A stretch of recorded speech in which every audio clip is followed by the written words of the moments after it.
हाँ नमस्कार। आज का जो टॉपिक है डीएनए से है। इसके पहले हम थोड़ा सा बात कर चुके हैं। और डीएनए एक देखिए कि डीएनए एक पॉलीमर है किसका, डीऑक्सीराइबोन्यूक्लियोटाइड का। तो न्यूक्लियोटाइड को भी डिटेल में हम डिस्कस करेंगे कि न्यूक्लियोटाइड बना किससे है, ठीक है ना। और अगर किसी ऑर्गेनिज्म में डीएनए की लेंथ को जानना है तो हमें क्या काउंट करना पड़ेगा, नंबर ऑफ़ न्यूक्लियोटाइड, या फिर उसको हम बेस पेयर में काउंट करेंगे, ठीक है ना। Pair of nucleotide refer to base pair.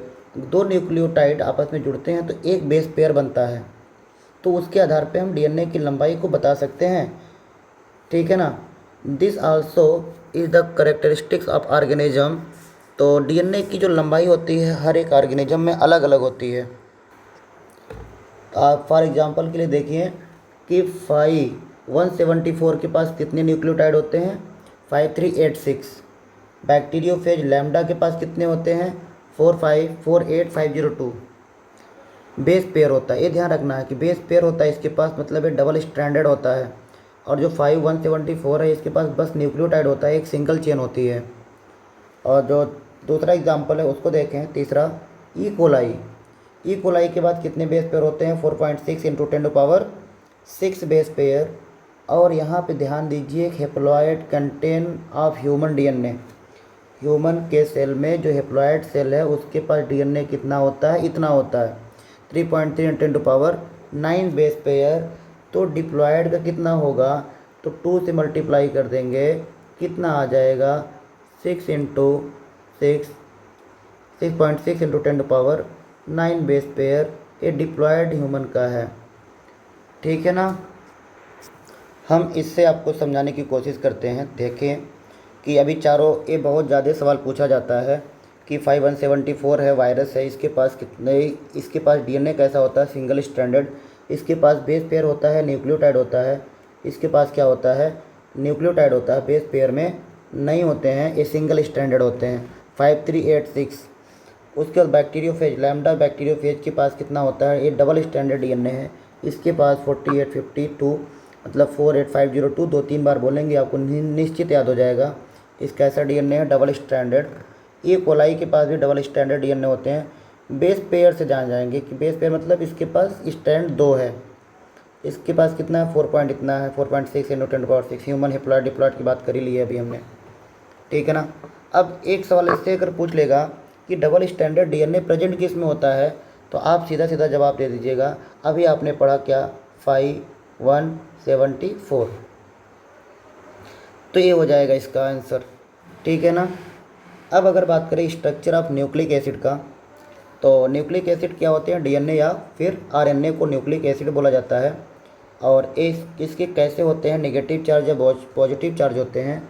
तो हमेशा ध्यान रखिएगा, डीएनए या आरएनए होता है वो नेगेटिव चार्ज रखता है। क्यों रखता है, क्योंकि उसके पास क्या प्रेजेंट होता है, फास्फेट ग्रुप प्रेजेंट होता है, इसीलिए नेगेटिव चार्ज होता है। याद रखिएगा डीएनए कैसा चार्ज होता है, हम ये आएगा कुछ देर बाद कि डीएनए का चार्ज कैसा, नेगेटिव या पॉजिटिव। नेगेटिव चार्ज होता है।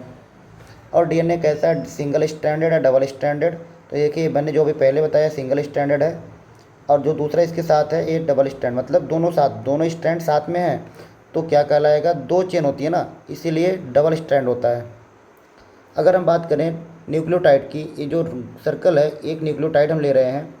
एक न्यूक्लियोटाइड को मोनोमर बोला जाता है। बहुत सारे न्यूक्लियोटाइड, देखिए एक न्यूक्लियोटाइड, 2 3 4 5 6, बहुत सारे न्यूक्लियोटाइड हैं। अभी हम चर्चा करेंगे न्यूक्लियोटाइड बनता कैसे है। तो न्यूक्लियोटाइड यहाँ पे क्या है, पॉली हो गया ना, पॉली न्यूक्लियोटाइड चेन हो गया। अब देखिए ये अलग अलग है, अगर एक ही टाइप की सब होते, सब मोनोमर एक ही टाइप के होते तो होमोपॉलीमर होता। लेकिन ये है क्या, ये हेट्रोपॉलीमर है, क्योंकि हर एक मोनोमर अलग अलग है, एक टाइप के मोनोमर नहीं है, इसलिए इन्हें क्या कहा जाएगा, हेट्रोपॉलीमर कहा जाएगा। और एक चीज़ बहुत इंपॉर्टेंट है जिसको हमें ध्यान देना है, इसको वीआईपी लिख लीजिएगा, कि न्यूक्लियोटाइड, एक न्यूक्लियोटाइड है और दूसरा न्यूक्लियोटाइड, दो न्यूक्लियोटाइड के बीच में कौन सा बॉन्ड लगता है, फास्फोडाइएस्टर बॉन्ड। कौन सा बॉन्ड, फास्फोडाइएस्टर बॉन्ड, ठीक है ना। फिर आगे बढ़ते हैं, अब एक एक न्यूक्लियोटाइड के बारे में बात करेंगे। एक न्यूक्लियोटाइड बना कैसे, उसके पास क्या क्या होते हैं, कितने कंपोनेंट होते हैं, उनकी चर्चा करेंगे।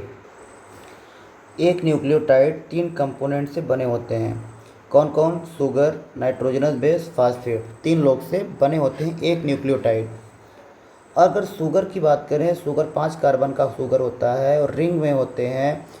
अगर मान लीजिए रिंग में वो बाहर है और 4 कार्बन इधर, 1 कार्बन बाहर है, मतलब 4 कार्बन इस तरह से, 1 कार्बन बाहर है और ऑक्सीजन उसमें, ठीक है ना। ऐसे रिंग को क्या कहते हैं? फ्यूरॉन रिंग कहते हैं, ठीक है ना। हेट्रोसाइक्लिक होता है ये। हेट्रोसाइक्लिक का मतलब क्या है कि इसके बीच में ऑक्सीजन है ना, तो इसमें कार्बन कार्बन ऑक्सीजन भी होती है, इसीलिए हेट्रोसाइक्लिक होती है। इधर देख लीजिए, आपके सामने इधर दिख रहा होगा नीचे, ये हेट्रोसाइक्लिक है। ऑक्सीजन है इधर, एक कार्बन नंबर 1 2 3 4, एक बाहर 5वां है, और इस रिंग में एक एक्स्ट्रा ओ है, तो मतलब ये हेट्रोसाइक्लिक रिंग होती है। नाइट्रोजनस बेस की बात करें अगर, तो नाइट्रोजनस बेस में प्यूरिन, पेरिमिडिन 2 टाइप के होते हैं। प्यूरिन एडेनिन और ग्वानिन है, और पेरिमिडिन में साइटोसिन, थायमिन, यूरेसिल होते हैं। एक बड़ा इंपॉर्टेंट क्वेश्चन है, अगर आपने 11th में प्लांट फिजियोलॉजी पढ़ी होगी, प्लांट ग्रोथ एंड डेवलपमेंट पढ़ी ही है, तो उसमें प्यूरिन प्लांट हार्मोन्स कौन से होते हैं? तो आपको पता है तो बता दीजिए। जो सेल डिवीजन करता है, कौन सा वाला था? साइटोकाइनिन था, ठीक। उसके बाद हम एक एक चर्चा करते हैं। जैसे यहाँ पे पहले बात की है शुगर की। शुगर कितने कार्बन के? 5 कार्बन के शुगर हैं, जिनको कहा जाता है पेंटोज शुगर, ठीक है ना। उसके बाद इसका स्ट्रक्चर देखेंगे, 2 टाइप के होते हैं, एक राइबोज शुगर होते हैं और दूसरे डीऑक्सी राइबोज शुगर होते हैं। ये रिंग देखिएगा आराम से, कार्बन नंबर 1 ए है, 2 है, 3 है, 4 है, 5 है, ठीक है ना। इसके 2 नंबर पर देखिए राइबोज शुगर और डीऑक्सी राइबोज शुगर। डीऑक्सी मतलब ऑक्सीजन अब्सेंट है, यहाँ पे ऑक्सीजन क्या है? अब्सेंट है। कहाँ? कौन से कार्बन नंबर पे? 2 नंबर कार्बन पे। तो जिसके 2 नंबर कार्बन पे ऑक्सीजन की कमी होती है उसे कहते हैं डीऑक्सी राइबोज शुगर। बाकी इन दोनों में सिमिलरिटी पूरी है, बस अंतर केवल है सेकंड कार्बन के एच का और ओ एच का। अगर ओ एच प्रेजेंट है तो राइबोज शुगर कहेंगे, अगर एच प्रेजेंट है तो उसे क्या कहेंगे? Deoxy ribose sugar. तो राइबोज 2 टाइप के होते हैं, इसी के आधार पर डीएनए और आरएनए का नाम भी बना है। डीऑक्सी राइबोन्यूक्लिक एसिड, डीएनए कौन सा शुगर होगा? डीऑक्सी राइबोज शुगर होगा। राइबोन्यूक्लिक एसिड में कौन सा शुगर होगा? राइबोज शुगर होगा। फार्मूला अगर देखा जाए तो ये सिंपल फार्मूला है कि CnH2n और ON, लेकिन यहाँ पे फार्मूला फॉलो नहीं करता है। बताता हूँ मैं, एक जनरल फार्मूला क्या होता है? ये होता है फॉर n, जितना कार्बन होगा उसका डबल हाइड्रोजन होगा, उतना ऑक्सीजन होगा जितना कार्बन होगा। लेकिन जितना यहाँ पे कार्बन है उतना ऑक्सीजन है क्या? नहीं है, तो ये फॉलो नहीं करता है। इसका जनरल फार्मूला किसका? कार्बोहाइड्रेट का एक जनरल फार्मूला है। जनरली ऐसे ही होते हैं। तो कभी कभी ये सवाल एक्स्ट्रा में पूछ सकता है कि कौन फॉलो नहीं करता है, वो कौन है? वो है डीऑक्सी राइबोन्यूक्लिक एसिड। शुगर समझ में आया क्या? कितने टाइप के होते हैं? 2 टाइप के होते हैं। नाइट्रोजनस बेस एक ऐसा रिंग है, हेट्रोसाइक्लिक रिंग है। हेट्रोसाइक्लिक रिंग मतलब एक ऐसा रिंग है जिसमें कार्बन भी हो और नाइट्रोजन भी प्रेजेंट होते हैं, दोनों प्रेजेंट होते हैं। तो देखिए ये जो रिंग बना है ये प्यूरिन का रिंग है और ये वाला पेरिमिडिन का रिंग है, एक जनरल स्ट्रक्चर है, ठीक है ना। हेट्रोसाइक्लिक दोनों होती हैं, एक ही नहीं होता है। तो एक सिंपल है, एक इसका स्ट्रक्चर है, प्यूरिन का स्ट्रक्चर है, सिंपल प्यूरिन का है, 9 मेंबर के होते हैं, डबल रिंग होते हैं। पेरिमिडिन का होता है 6 मेंबर का होता है, सिंगल रिंग का होता है, ठीक है ना। यहाँ पे एक नाम लिखा है कि थायमिन, ये एनसीईआरटी में बहुत इंपॉर्टेंट सवाल है जो पूछा जाता है, नीट के हिसाब से इम्पॉर्टेंट है कि थायमिन का एक और नाम है 5 मेथाइल यूरासिल। 5 मेथाइल यूरासिल को क्या बोलते हैं? थायमिन बोलते हैं। ये पूछा जाता है, अभी बताएंगे कैसे, क्यों बोला जाता है। अगर यूरासिल का स्ट्रक्चर है उसके 5 कार्बन पे मिथिल ग्रुप लग गया तो क्या बन जाएगा? थायमिन बन जाएगा। और ये तो कभी पूछा नहीं है, हो सकता है कभी पूछ ले कि नाइट्रोजन किस किस प्लेस पे होती है, तो 1 3 7 9 प्यूरिन वाले में होगी और पेरिमिडिन में कहाँ पे होगा? 1 और 3rd पर होगा। अगर आप प्यूरिन पेरिमिडिन का पूरा स्ट्रक्चर देखना चाहते हैं, एडेनिन का, ग्वानिन का, साइटोसिन, थायमिन और यूरेसिल का यहाँ पे बना हुआ है, इतना डिटेल ये नीट में नहीं पूछेगा। और अगर कभी पूछ लेता है इन केस, तो एक बार सरसरी निगाह से देख लीजिएगा। अगर प्यूरिन के 6ठे कार्बन पे एमाइन ग्रुप लग गया तो क्या हो जाएगा? 6 एमिनो प्यूरिन, इसी को क्या कहा जाता है? एडेनिन। अगर ग्वानिन के सेकंड कार्बन पे अमीनो ग्रुप और 6 कार्बन पे ऑक्सो ग्रुप लग गया है, तो इसे क्या कहा जाएगा, ग्वानिन। एडेनिन और ग्वानिन दो ही तो हैं जो प्यूरिन होती हैं, और देख ही रहे हैं डबल रिंग की होती हैं, और रिंग कैसा है, हेट्रोसाइक्लिक होता है। ठीक है ना। अगर हम बात करें किसकी, पिरिमिडीन में 3 होते हैं, कौन कौन, CTU, कौन कौन, साइटोसिन, थायमिन और यूरेसिल।